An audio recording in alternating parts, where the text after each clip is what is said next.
Burwell School historic site in Hillsborough, North Carolina tells the stories of the students who attended Margaret Anna Robertson School for Young Ladies during the antebellum era, the enslaved individuals who kept the school running, and the Burwell family who for 20 years molded the minds of more than 200 young women. But who were the Burwells?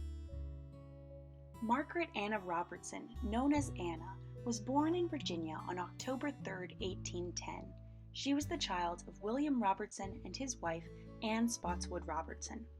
Anna's family pedigree was distinguished, and she was a direct descendant of colonial governor Alexander Spotswood. Anna's father died in 1835 and her mother in 1869, but for unknown reasons, Anna was raised by her mother's sister, Susan Catherine Bott, the wife of Dr. John Boswell Bott. Aunt Bott is attributed with educating Anna and her siblings. Anna grew up in Petersburg, Virginia, which at the time was a commercial hub for the surrounding area and was bustling with trade via railroad and steamboat. She was raised in the Presbyterian faith, likely attending Tabb Street Church, where her Aunt Bott was a member. When Anna was 21 years old, she married 29-year-old Presbyterian minister Robert Armistead Burwell. Her upbringing would have prepared her for the responsibilities of a minister's wife, but Anna's life would still prove challenging. Anna Burwell was a striking woman, standing at nearly 6 feet tall. Students described her as always being impeccably put together, with a signature of 3 tight curls on each side of her head. Anna had first started teaching at the age of 18 when a family friend encouraged her to enter the profession. Years later, her son Edmund was staying with that same friend, Miss Rice, while he attended Hampton-Sydney College, and Anna wrote to him, "If I had never taught, you would never have been at college." She encouraged him to show gratitude to Miss Rice by treating her well while he was in her household, as she was partly responsible for Anna's life's work. In late 1835, the Burwells moved from Virginia to Hillsborough, North Carolina, where Robert had been called to become minister of the local Presbyterian church, taking their 2 eldest children and an enslaved young woman, Lizzie Hobbs, with them. But with a salary of only $400 per year, it proved difficult to support the ever-growing family.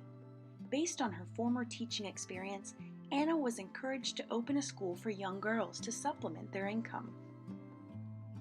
Anna's teaching career would impact more than just her own family. Her small school for young ladies opened in Hillsborough in 1837, and for the next 20 years, she would educate more than 200 students.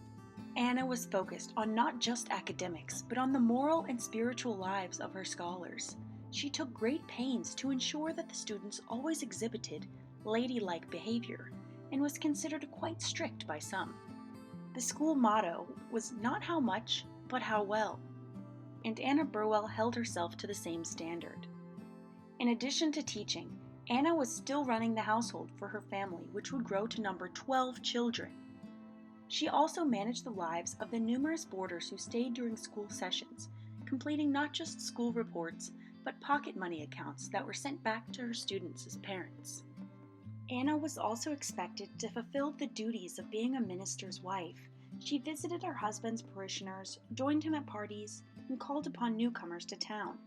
As her children grew and began to go away for school, she added lengthy correspondence to her list of duties. In 1856, she wrote to her daughter Fanny in New York, saying, "Now that so many of you are away from home, one of the greatest pleasures I have is writing to and receiving letters from my children." Anna's time in Hillsborough was not the happiest she would experience in life.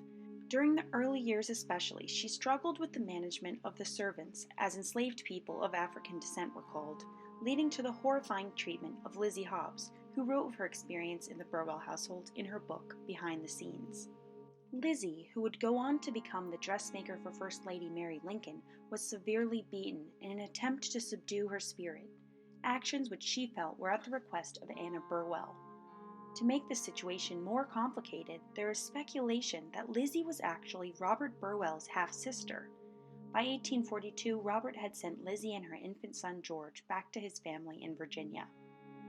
Anna's inability to manage the enslaved members of the household would be a constant subject in her letters and diaries. She writes regularly of her struggles to keep her temper with the servants. She seems to have developed a closer relationship with the enslaved Mary Ann, who remained with the family even after they left Hillsborough. In 1868, she wrote, "The past week was a sad one. Mary Ann died on Wednesday, was buried on Thursday. She was more a friend to me than a servant." It is interesting to note that Mary Ann chose to stay with the family even after emancipation. Anna's later life was marked by loss. First, with the death of her daughter Fanny in 1856, just 1 year before the family left Hillsborough for better opportunities running the Charlotte Female Institute. Over the next few years, the family would suffer the loss of eldest daughter Mary, sons Robert and James in the Civil War, and youngest daughter Jenny to an unexpected illness. Writing in 1867, soon after Jenny's death, Anna admits her feelings. "Sad memories fill my heart, and oh, do I miss my child." Anna could not dwell on the loss of her children, though she obviously felt it deeply. She was still much involved with the work of the school in Charlotte, and according to one student, it did not feel like a boarding school at all, and Mrs. Burwell treated the girls just like a mother would. In June 1871, while visiting her only surviving daughter Nanny in Raleigh, Anna Burwell died at the age of 60 from an attack of paralysis. She was buried beside 3 of her children in Elmwood Cemetery in Charlotte. She was described in her obituary as a noble woman who assisted in educating many of the best ladies of the state, all of whom no doubt will shed a tear at the sad news this announcement conveys. For many, Anna Burwell was larger than life. Her son John described her as kind, generous, and equipped with unbounded energy and perseverance. She was well-read and an accomplished gardener who once stated, "Flowers are the source of my greatest earthly pleasure." She held a deep desire for her children to devote themselves to their faith and rejoiced when they found the church. Anna left a lasting legacy in her children and the many students she molded over the years. She was flawed and often made choices that are hard to justify, but her contribution to female education should not be overlooked. Numerous schools sprang from the seed planted through her teaching methods, several of which remain in operation today. You can learn more about Anna Burwell on your next visit to the Burwell School Historic Site. We look forward to welcoming you to Hillsborough soon.